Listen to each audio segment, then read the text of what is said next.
so much, Representative Hawkins, and I am here to say thank you. I am Lizzie Fletcher, and I have the privilege of chairing Texas's Democratic congressional delegation in the 119th Congress. So on behalf of all of us, I'm here to say thank you to Governor Pritzker, thank you to Lieutenant Governor Stratton, thank you to Chairwoman Hernandez, thank you to the Illinois congressional delegation members who are joining us here today and who have been welcoming our friends and colleagues and heroes from Texas here in Illinois. It is good to be back in Illinois. I was last here about a year ago, and I headed home to Texas after a pretty big convention, feeling hopeful for democracy and inspired by what I saw here in Chicago, here in Illinois. And I returned to Illinois last night feeling the same kind of hope and feeling a real inspiration, because what we see here happening in Illinois is the fight for our democracy, is the fight for America, and the people standing here today are on the front lines of that fight. These are the fighters for our democracy, and they are helping give a voice to all Texans and all Americans. And it's Democrats who are leading that fight. They are the ones fighting for democracy here in Illinois and across our beautiful country. So I also want to thank the head of the Democratic Party, the chairman of the Democratic National Committee, Ken Martin, who's here with us today, who we already heard from. I'm here to say thank you to him too, because he knows what we know. You know, in Texas, we're used to saying everything's bigger in Texas, and it's a pretty big state, 254 counties, 30 million people. But we know that this is bigger than Texas, and Chair Martin, everyone in Illinois, and people across the country are standing up with us. So I'm here to say thank you to all of them. And I'm here to say thank you for standing up for our country, for America, for the land of the free and the home of the brave. And I am here today to thank the brave, and that is the members of the Texas House Democratic Caucus who are here in Illinois, who are fighting the fight on behalf of Texans and all Americans. Representative Hawkins, Representative Romero are such great examples of the incredible members of the Texas House Democratic Caucus who have been working tirelessly to protect the rights of our fellow Texans and of all Americans. And the Texas House Democrats have taken a courageous stand. Make no mistake, they are here despite aggressive threats from our governor, from our attorney general, and from others who are threatening them. They are coming here at great sacrifice and at great risk. But let's make one thing clear.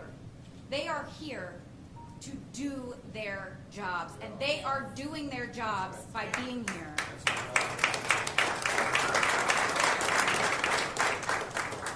They are protecting our fellow Texans from the racist and illegal maps that the governor and the Texas legislature are trying to rush through at the behest of President Trump. They are here standing up for the millions of Texans whose voices will be taken away if these maps are enacted. And it's important to know that in Texas, that means taking away the voices of minority voters who are the majority in our state. And with it, with all they are doing, it's important to understand this. We have, and I'll say just very briefly for those who need to know, we have 13 Democrats in Congress out of a delegation of 38. And all 13 of those Democrats who've been elected to the United States Congress are elected by a coalition of minority voters. And those are the only members of Congress who are consistently and reliably the candidates of choice of minority voters in Texas. And this map wants to take away five of those opportunities for minority voters to have their say and elect their candidate of choice. And you know, in Texas, we have a long and shameful history of discrimination against minority voters. We all know about the white primaries that were struck down by the Supreme Court in 1944 and the other racist tactics to prevent people from exercising their right to vote at the ballot box. And tomorrow, we will celebrate the anniversary of the Voting Rights Act that said that people who live in states like Texas cannot do that anymore. But ever since the Voting Rights Act was enacted, Texas has been found in congressional map after congressional map and legislative map after legislative map to have violated the rights of Texans, of minority Texans who've historically been discriminated against in our state. So it is absolutely critical that we use our voices and our opportunity now to explain that this map, this proposal, violates the Voting Rights Act. It is an illegal racial gerrymander. And in Texas, those things are synonymous. When the GOP does a partisan gerrymander, it is a racial gerrymander. There is no difference in Texas, and it's important for everyone to know that this isn't just politics. This isn't just politics.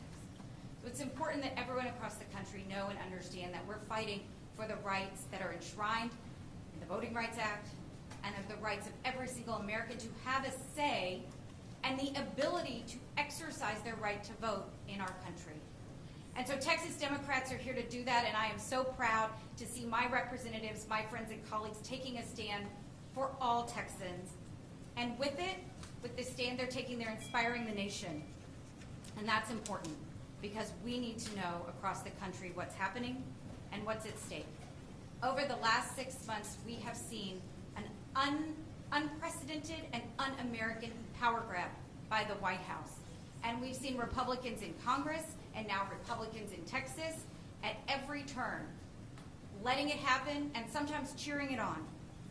Well, Democrats aren't going to do that. Democrats are not going to let it happen. And while Republicans are surrendering, Democrats are fighting.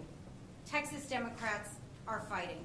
And every American can and must fight back. And with that, I'm proud to turn it over to my colleague from Houston, Congressman Albring.